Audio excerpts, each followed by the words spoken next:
Hi everybody, welcome to another career tutorial. I'm cripeman. What we're going to do this time through is we're going to play with the non-photorealistic renderer.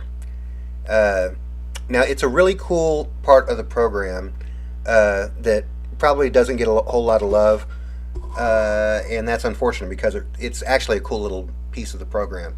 Let me show you what I'm talking about.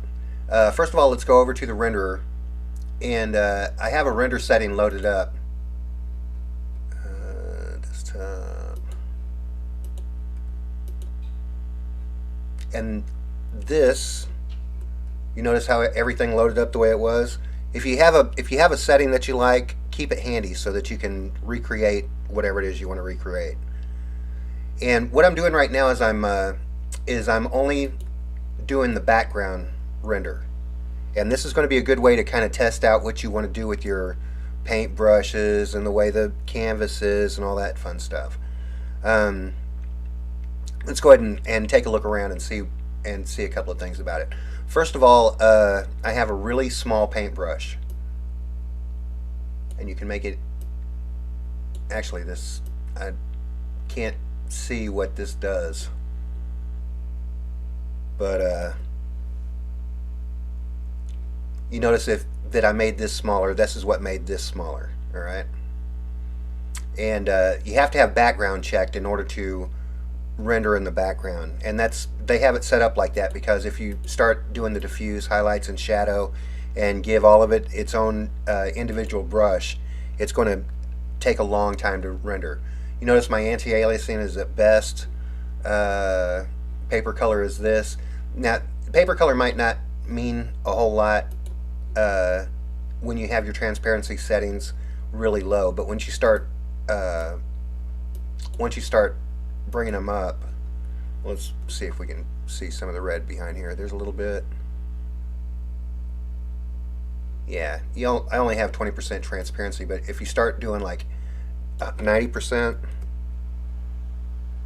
see that you can bring a completely different tone to your art, and that's doing the paper color. And you can also, if you want to have a neutral color, or just neutral gray, you can do this too. And you're doing all this through your transparency and your paper color. See that? And one cool thing about doing the background too is it goes quick. Now if you take your anti-aliasing off, it'll go even quicker. If you need just a general idea.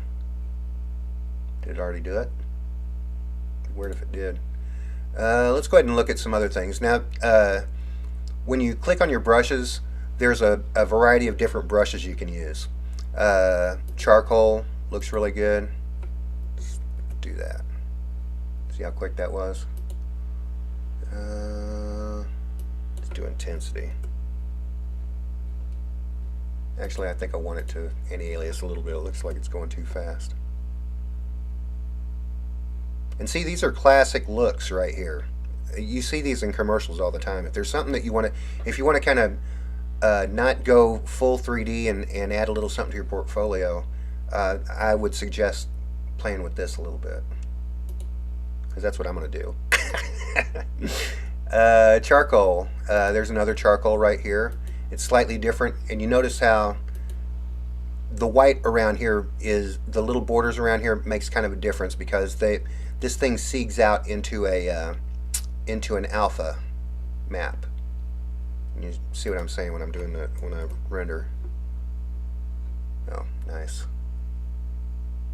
You notice I have my thickness up at 100% and my length at 300. Bring that back a little bit. Just do 80% transparency. See how it looks like it dims down in the background? Neat, right? Well, you're doing all this by way of your directional brushes, the directions that your brush goes. Oh, and there's a random in here too. If I'd have taken that down, that'd have made it a little less random. See that? But your orientation of your brush is handled through these little guys right here. If you do horizontal, see the way it is right now? There's A. Oh, well, let me crank the length up a little bit. That helps. There you go. You see, there's the horizontal. Oh no, that's triangle. Where'd my horizontal go? Same difference. And you throw a little vertical on there at the same time,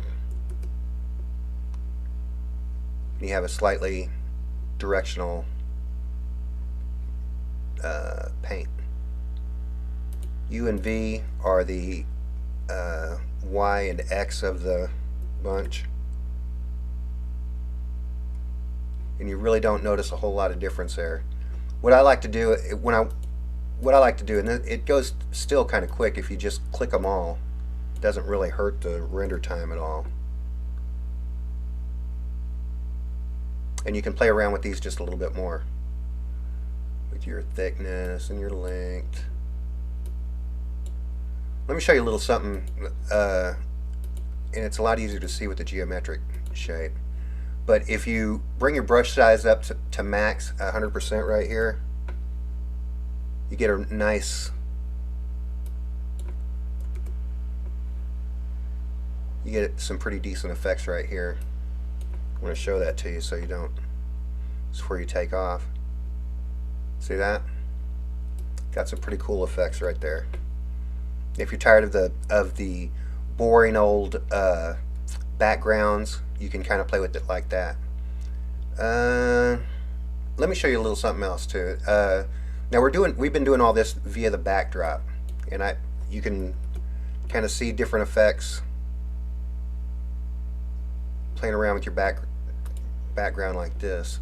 But let me show you a little something else too. Throw a texture map in there, and you can have yourself a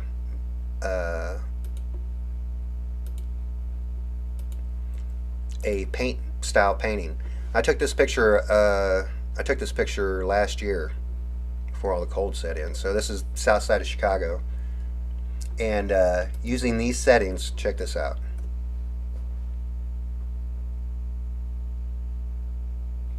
Alright, that might be a little much. Let's go ahead and bring this down to 1. If you bring your brush size down to 1, it brings it a little bit more into perspective. There you go. And see how painty that looks? There's A, there's B.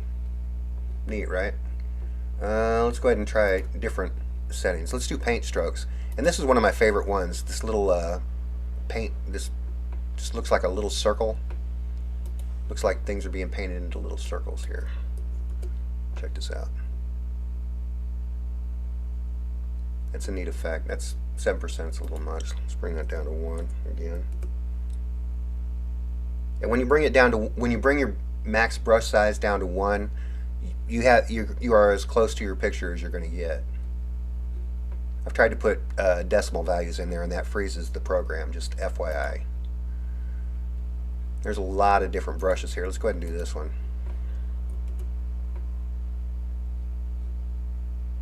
Bring the maximum brush size up.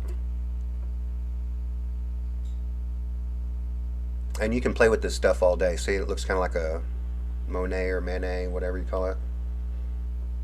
They said Manet on Family Guy, so I'm just going to call it that. That's where my learning comes from. But yeah, this is a really cool part of the program. If you haven't checked it out, do play with it a little bit. Take a couple 5 minutes. Don't throw any thing in there. If you throw, let me show you something with the diffuse. If you throw something in there to diffuse it, it's going to add to your render time because it has its own little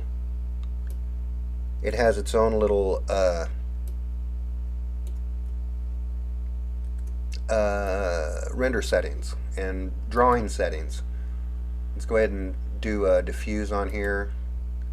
Let's do a drawing. Actually, it really doesn't matter because I'm going to do something else here.